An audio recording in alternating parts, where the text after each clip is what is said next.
한일 관계가 악화 일로를 걷고 있어서 국민의 우려가 커지고 있습니다. 문재인 대통령이 어제 수석보좌관 회의에서 일본 측의 조치 철회와 성의 있는 협의를 촉구했지만 일본 정부는 하루도 지나지 않아서 이번 조치는 협의 대상이 아니다, 철회할 것이 아니다 라면서 문재인 대통령의 요구를 일축했습니다.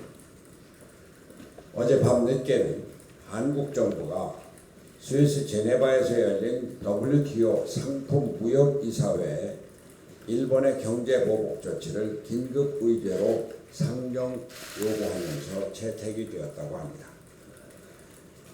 정부는 일본이 제안한 삼국 중재위안을 거부하고 국제사법재판소 회부도 거부하고 있습니다. 일본의 아소다로 부총리는 한국이 중재에 응하지 않는다면서 추가 보복 조치를 예고했습니다. 문제 해결에 실마리는 보이지 않고 확산될 조짐만 보이고 있습니다. 문 대통령 자신도 인정했듯이 이번 사태가 맞대응의 악순환으로 이어져서 장기화될 경우 그 피해는 한일 양국의 국민들이 고스란히 받게 될 것입니다. 한국 정신은 벌써부터 급락하며 흔들리고 있고 일본의 언론들조차 이번 경제보복 조치가 일본 경제에 미칠 피해를 한 목소리로 우려하고 있습니다. 문제 해결이 시급한 상황이 아닐 수 없습니다. 일본 정부의 이번 조치는 국가 간 자유무역 원칙에 정면으로 반하고 있습니다. 일본은 지난달 20일 막을 내린 G20 정상회의의 의장국으로서 자유무역을 옹호하는 선언문을 마련한 바 있습니다. 일본 정부는 이에 따라서 경제보복 조치의 부당함을 인정하고 외교적 대화로 문제를 해결해 나가려는 자세를 보여야 할 것입니다.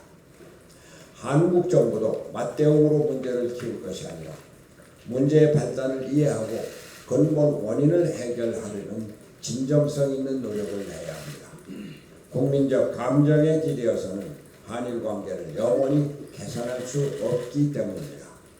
정부가 적극적으로 나서서 대화의 실마리를 풀어나가야 합니다. 문재인 정부의 소극적 대응이 문제를 키우는 것 우리가 인정해야 합니다. 작년 10월 대법원의 강제징용자 배상 판결이 선고된 이후에 정부는 무엇을 했습니까? 대법원 판결은 삼권분립 정신에 입각해 존중한다고 하더라도 다른 한편 판결에 따른 외교적 해결은 대통령과 정부가 해야 할 몫이었습니다. 그런데 문재인 대통령과 정부는 무슨 외교적인 노력을 했습니까?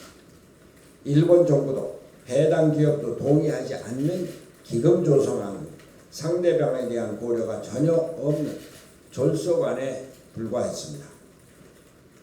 흔히들 일본 참여선거가 끝나면 문제가 해결될 것이라고 하는데 참여선거로 풀릴 문제가 아닙니다. 명분도 중요하지만 대통령은 국가의 미래를 책임지는 위정자로서 철저히 국익에 기반하여 문제를 바라보아야 합니다. 또한 국제사회의 일원인 대한민국 정부의 수반으로서 동북아 전체의 평화 협력 관계를 구축할 의무도 갖고 있습니다. 지금은 이념과 감정에서 벗어나 문제 해결을 위해 진지하게 노력해야 할 때입니다. 일본 전문가를 총동원해야 합니다. 일본이 이해하고 받아들일 수 있는 방안을 적극 모색해야 합니다.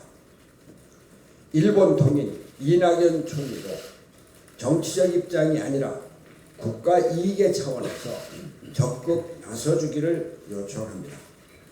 일본에 특사를 보내 문제 해결의 실무적 절차를 마련할 것도 제안합니다.